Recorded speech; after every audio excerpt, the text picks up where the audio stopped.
Good morning!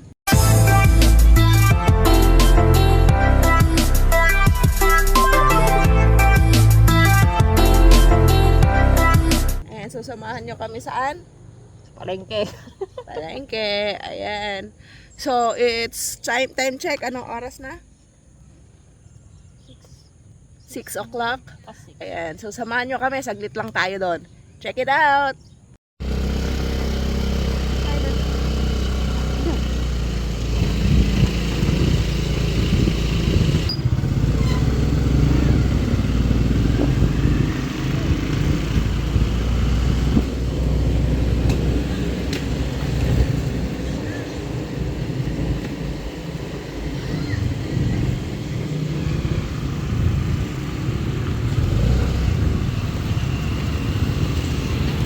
Hi guys, so andito na tayo ngayon sa palengke.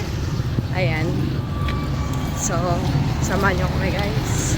At pinagtitingin na tayo.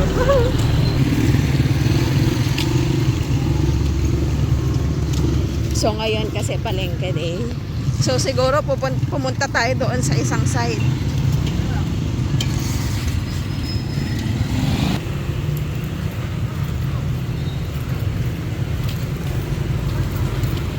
Ganitong eksena every Sunday. Kapag Sunday kasi palengke day.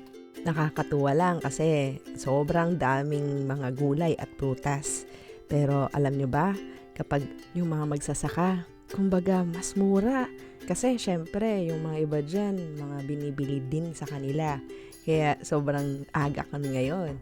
And nakakatuwa kasi konti pa lang ang tao. Kaya ayun, enjoy kung ano yung makikita nyo ngayon. And may mga hinahanap kami na mga gulay at prutas pero saglitan lang din kami dito sa palengke. Siguro unahin natin yung kalamansi kasi yun yung isa sa pinaka-importante na kailangan namin kasi syempre everyday kaming nagluluto ng sisig, ng dinakdakan, tapos meron pa yung panglugaw. Kaya yun. And ngayon, ending season na to, maraming mga mangga. Ayan. So, iba't iba yung makikita nyo dito. Meron pang mga pakwan, kamote, mga daing. At ito na nga, ang hinihintay natin, ang tinitingnan pala natin, kalamansi. So, ngayon, ang kalamansi, medyo may kamahalan pa. Yan yung mga malapit ng mabulok. Hindi pala mabulok. Pero, yung mga ripe na is around 50 pesos. Yan. Tapos, ito naman 60. Tapos, yung madami naman is 70. Pero, ayan talaga. Minsan may mababa, minsan may mataas. Pero, yung kinuha natin is 60 pesos. Kaya, ayun. So, dito naman tayo sa wet area ng palengke. So, dito yung mga meat, mga fish, mga chicken. So, hinahanap natin ngayon is kamto at saka yung pang-bopis. Ayun lang naman yung bibilhin natin ngayon.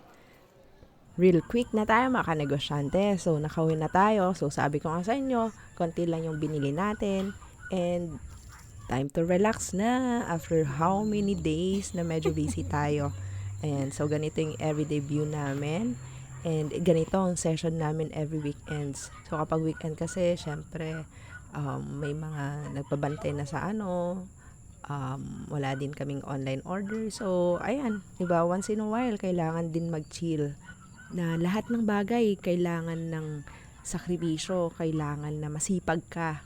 Even sa trabaho mo, sa business mo, at kung anong ginagawa mo ngayon, kailangan ng sakripisyo. Minsan, syempre, may mga times na gusto mo na mag-give up, nahihirapan ka na, ang daming problema. Pero sa mga yun kasi yung mga kailangan mo para maging strong ka. Yun kasi yung mga kailangan mo para sa next na mga haharapin mo ulit. Maharap mo talaga sila.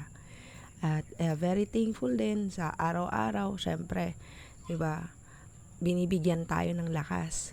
At isa pa, kapag negosyante ka, ang maganda doon, hawak mo yung oras mo. Tapos, kung may pupuntahan ka, anytime pwede kang pumunta. Pero, take note, dapat may kasama ka na magbantay sa pwesto mo. And very grateful din yung ganitong pakiramdam na alam mo yon na binivision mo din na balang araw, kahit maliit pa yung business mo, di ba? Small business ka pa lang, darating yung araw, nalalago din yan. At pagdating ng araw na yun, dapat handa ka. Kaya lahat ng mga challenges na nafe-feel mo ngayon, na nararanasan mo ngayon, yun yung mga challenges na kailangan mo para maging successful ka. Kasi pagdating ng araw, nalalaki na yung business mo, or lalaki na kung anong ginagawa mo ngayon, nako, diba? Very worth it. Kaya mga kanegosyante, hit the button and sana mag-subscribe kayo at suportahan nyo kami sa ating journey na to.